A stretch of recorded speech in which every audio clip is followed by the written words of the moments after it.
নমস্কাৰ, আপোনালোকক স্বাগতম জনাইছোঁ আমাৰ শিক্ষামূলক ইউটিউব চেনেলটোলৈ। তো আজি আমি আপোনালোকৰ মাজলৈ লৈ আহিছোঁ প্ৰিপেৰেশ্যনৰ কিছুমান MCQ কুৱেশ্যন, য'ত নেকি A to Z concept plus tricks সৰল অসমীয়াত বুজাই দিবলৈ চেষ্টা কৰিম, য'ত নেকি আমি ইন অন এট ফ'ৰ বা ফিক্স প্ৰিপেৰেশ্যনৰ কেইটামান কুৱেশ্যন লৈ আহিছোঁ। তো ফৰ SSC UHS অথবা Srimanta Sankardev university of health ছায়েন্সৰ CEE লগতে GNM নাৰ্ছিং 2026 বৰ্ষৰ আৰু আদাৰ আছাম কম্পিটিটিভ এক্সামৰ বাবে সহায় হোৱাকৈ গোটেইখিনি ইম্পৰ্টেণ্ট হোৱাকৈ আমি এই ক্লাছটো লৈ আহিছোঁ। তো এনেধৰণৰ ক্লাছসমূহ পাবৰ বাবে চেনেলটো ছাবস্ক্ৰাইব কৰিবলৈ নাপাহৰিব আৰু যিমান পাৰে বন্ধুবৰ্গলৈ শ্বেয়াৰ কৰিবলৈ নাপাহৰিব। তো আগবাঢ়িছোঁ আজিৰ ক্লাছটোৰ প্ৰথম কুৱেশ্যন, স্কিপ নকৰি গোটেইখিনি চাব আৰু যিমান পাৰে বন্ধুবৰ্গলৈ শ্বেয়াৰ কৰিবলৈ নাপাহৰিব।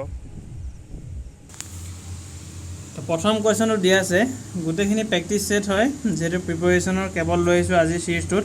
তো আপোনালোকৰ মিক্সড হয়। দিয়া আছে the cat is hiding dash the curtain. তো কি হ'ব? In, under, behind, to. তো কাৰেক্ট এনচাৰ হ'ব বিহাইণ্ড। ঠিক আছে। তো কি সুধিছে আপোনালোকৰ? The cat is hiding dash the curtain. তো ইয়াতে বিহাইণ্ড হ'ব হাইডিং বিহাইণ্ড দি কাৰ্টেইন। তো এক্সপ্লেনেশ্যনটো চাবলৈ নাপাহৰিব। তো পৰ্দাৰ পাছফালে লুকাই থকা বুজাবলৈ বিহাইণ্ড ব্যৱহাৰ কৰা হৈছে বুলি কৈছে। ঠিক আছে। 2 নম্বৰত চাব, I have been living in this house 2025 বা 2015।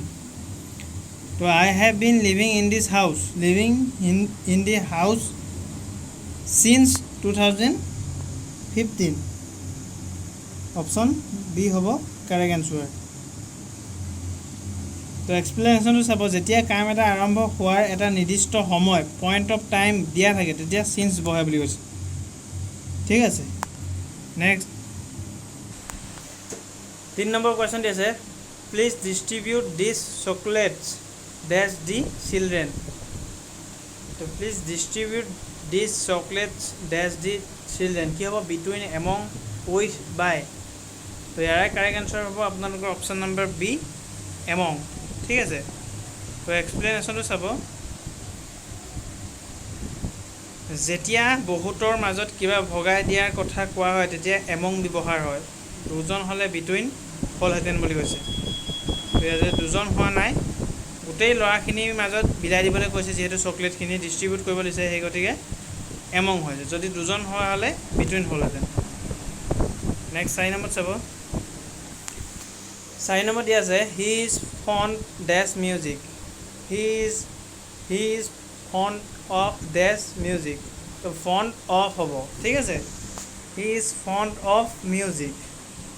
তো এক্সপ্লেনেশ্যন দি আছে, ফণ্ডৰ পাছত সদায় অফ বহে। এইটো ফিক্স প্ৰিপেৰেশ্যন হয়, আপোনালোকে মনত ৰাখিব, বা ফণ্ড দেখা পালে অফ বহাই দিব, কোনো কথা নাই।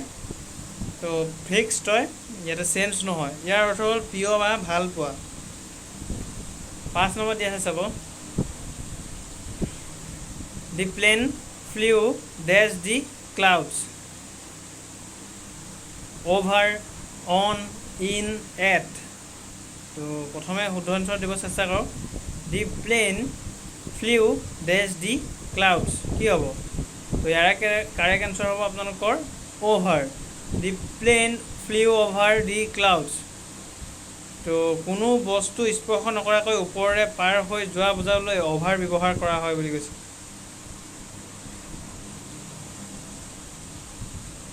নেক্সট দিয়া আছে 6 নম্বৰত, I am not satisfied dash your performance. তো ছেটিছফাই নহয় বুলি কৈছে, satisfied to, with, for, by. তো ছেটিছফাইড উইথ ইয়ৰ পাৰফৰ্মেঞ্চ হ'ব। তো কাৰোবাৰ কাম বা ব্যৱহাৰত সন্তুষ্ট হোৱা বুজাবলৈ ছেটিছফাইড উইথ ব্যৱহাৰ কৰা হয়। তো ইয়াতে I am not satisfied with your performance. ঠিক আছে।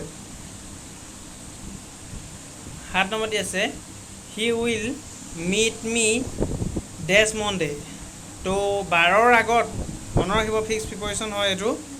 বাৰৰ আগত অন বহে ঠিক আছে যিকোনো বাৰ বা তাৰিখৰ আগত অন ব্যৱহাৰ কৰা হয় 8 নম্বৰ দিয়া আছে look dash the blackboard look at হ'ব লুক এট এইটো ফিক্স প্ৰিপ'জিশ্যন হয় কোনোফালে লক্ষ্য কৰা বা চোৱা বুজাবলৈ লুক এট ব্যৱহাৰ কৰা হয় নেক্সট দিয়া আছে my father is dash home তো এইটো আপোনালোকে প্ৰথমে শুদ্ধ আনচাৰটো দিব my father is dash home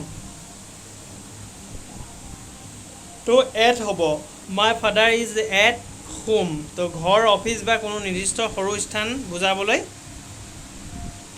at ব্যৱহাৰ কৰা হয় তো আমি কেইটামান ফিক্স প্ৰিপ'জিশ্যনৰ আলোচনা কৰোঁ নিৰ্দিষ্ট ব্যৱহাৰৰ বাবে তো কিছুমান বিশেষ শব্দৰ পাছত সদায় একেটাই প্ৰিপ'জিশ্যন বহে বুলি কৈছে সেইখিনিকে কোৱা হয় ফিক্স প্ৰিপ'জিশ্যন তো এইবোৰ মুখস্থ কৰিলে উত্তৰ দিয়াটো সহজ হৈ পৰিব আপোনালোকৰ এক্সামৰ বাবে ঠিক আছে তো লিচেনৰ পিছত সদায় টু বহিব বা বাক্যশাৰীত যদি আপোনালোকে দেখা পায় তো লিচেনিং বা লিষ্টেন যি দেখা পায় টু বহিব I am listening to music কাৰোবাৰ কথা বা গান শুনাৰ ক্ষেত্ৰত সদায় টু বহে বুলি কৈছে সেইখিনি ফিক্স প্ৰিপ'জিশ্যন হয় লিচেনৰ পিছত টু বহিব ঠিক আছে তো এংৰি উইথ আৰু এট বহে এংৰি উইথ ব্যক্তিৰ লগত খং উঠিলে আই এম এংৰি উইথ ইউ তো খঙৰ পিছত আপোনালোকৰ উইথ হ'ব ঠিক আছে আৰু কিবা কথা বা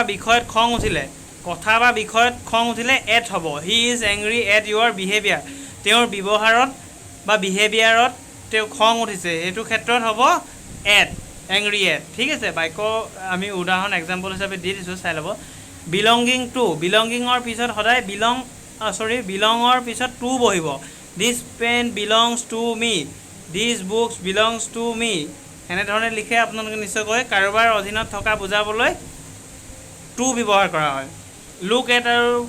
লুক এট ফৰ আফটাৰ তো লুক এট কিবালৈ চাই থকা লুক এট দি ব্লেকবোৰ্ড তো কিবালৈ চাই থকা কোনো বস্তুলৈ চাই থকা হ'লে লুক ফৰ হ'লে কিবা বিচাৰি থকা তো I am looking for my keys তো তেওঁ নিজৰ চাবিখিনি বিচাৰি আছে বুলি কৈছে লুক আফটাৰ যত্ন লোৱা চি লুকছ আফটাৰ হাৰ অল্ড পেৰেণ্টছ ঠিক আছে এইখিনি আমি নিৰ্দিষ্ট ব্যৱহাৰখিনি আলোচনা কৰিলোঁ নেক্সট আপোনালোকক কেনেধৰণৰ ক্লাছসমূহ লাগে নিশ্চয় কমেণ্ট ছেকশ্যনত জনাব আৰু আজিৰ চিৰিজটো চাই কেনে পালে জনাবলৈ নাপাহৰিব তো নেক্সট লগ পাম ধন্যবাদ